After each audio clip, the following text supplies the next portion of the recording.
প্রত্যেকের উচিত হলো আমরা সকাল শুরু করব, ভোর শুরু করব আল্লাহ তাআলার সিজদা নামাজের মাধ্যমে, জিকিরের মাধ্যমে, আল্লাহ তাআলাকে স্মরণের মাধ্যমে আমরা সকাল শুরু করব।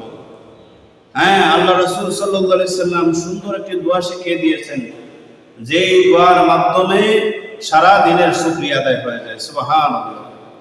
কি সেই দোয়া? আল্লাহুম্মা মা আসবাহা বি মিন নি'মাতিন আও বিআহাদ মিন খালকিকা ফামিন ওয়াহদাকা লা শারীকা লাক ফালাকাল হামদু ওয়া লাকাশ শুকুর। হে আল্লাহ, আমি সকাল করলাম আপনার নিয়ামতের মাধ্যমে, আপনার যত বান্দারা আছে সকাল করলো আপনার নিয়ামতের মাধ্যমে, আপনি এক, আপনার কোনো শরীক নাই।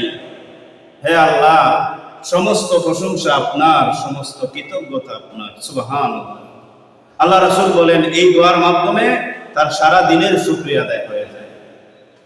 এরপরে যখন বিকালে বান্দা উপনীত হলো আর বলল, ইয়া আল্লাহ, আমি সন্ধ্যা করলাম, আমি বিকাল করলাম আপনার নিয়ামতের মাধ্যমে, আপনার যত বান্দারা আছে, আপনার যত বান্দারা আছে বিকাল করলো আপনার নিয়ামতের মাধ্যমে, আপনি এক, আপনার কোনো শরীক নাই, সমস্ত প্রশংসা আপনার, সমস্ত কৃতজ্ঞতা আপনার।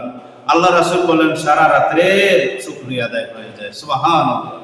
এজন্য আমরা যাতে সকাল বিকাল আল্লাহর ইবাদতের মাধ্যমে শুরু করতে পারি, আল্লাহর শুকরিয়া আদায় করার মাধ্যমে শুরু করতে পারি, আল্লাহ আমাদের সবাইকে তৌফিক দান করেন।